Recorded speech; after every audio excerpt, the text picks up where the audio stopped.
cameras work within this color space, whether the camera is for photography or for as an ENJ. This is the color space. Now, most of the SLR cameras, even for those ENJ, the basic color space that these cameras are working is what we call Rec 709.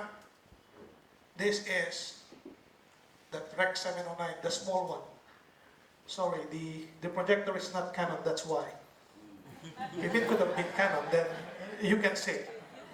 Yeah, I will explain you more later why. So the Rec 709 is the small triangle there, right? There is another color space which you can select in your camera. That's what you call Adobe RGB, which is bigger. Now, you start asking me, what does this color space get to do in shooting? It got to do with how much colors you want to see.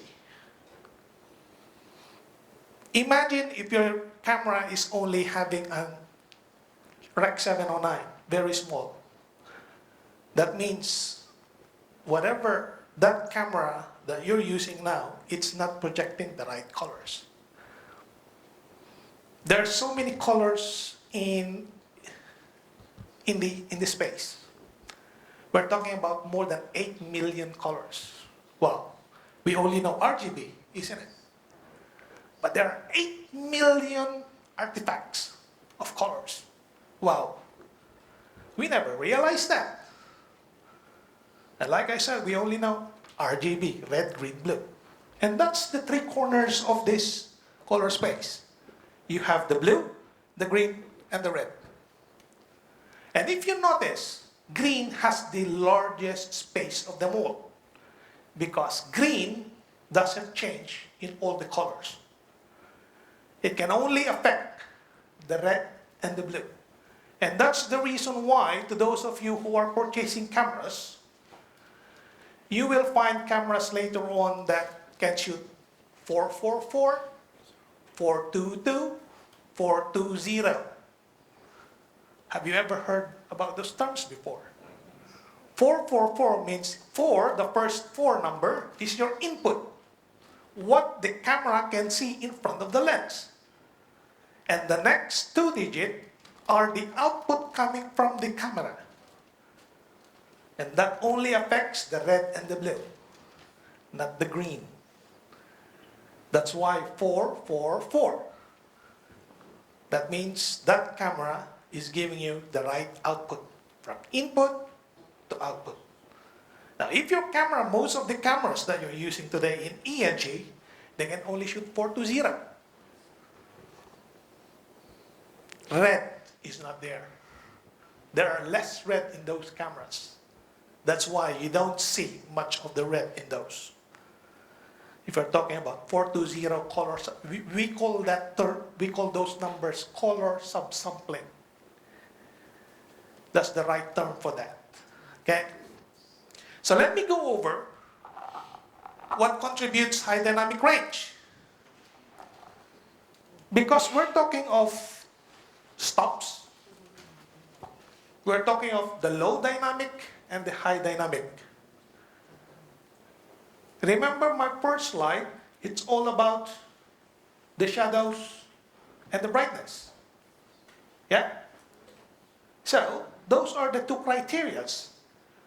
The low dynamic and the high dynamic. And all these colors is received by the camera and what we call now the CMOS sensor.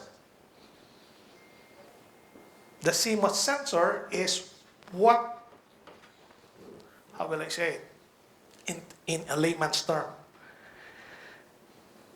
The lens is your eye. If you close your eye, can you see a light? No. Now, after the lens, it goes to this CMOS sensor. And that's where how much light it can receive and then process. That's where we get the high dynamic range. So, if we're talking about these two colors now, the low and the high, and then going through the CMOS sensor, we're talking of understanding photography. And it's not surprising to you, especially in production. At the end of all, when you're watching a movie, there's some credit, right? Did you notice one word there? Director of photography. John has already mentioned that earlier in his presentation. Anybody who is into this industry and making all those contents should undergo and understand photography. 2 weeks back, I was here in Abuja. Have you heard about Abuja International Film Fest? I trained 30 students of filmmaking in 5 days. And John was saying, 2 months, 3 months? No, it takes only 5 days for you to understand filmmaking. Right. So, if we're talking about photography then, can you help me define photography? Nigeria is a democratic country, they said. Before I came 6 months back, when I applied for my visa, yes, Nigeria is a democratic country. Oh yes. I'm not in a socialist country. So help me. What is photography to you? Can anybody help me? What is photography? Anybody? Yes, sir. The use and control of light. You're almost there. You're almost there. Yes, sir. Photography is an art that brings together light and also the skin to tell a story. To tell a story. Okay. You're almost there as well. Yes, ma'am. But I just think photography is about getting the images to tell that story. Images to tell the story.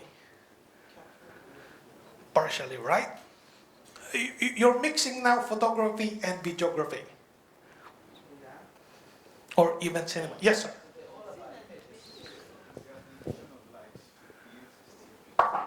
You're almost there as well. Yes, sir. There is the art of capturing an image using a device called camera and light, of course, to register the image on a sensitive photo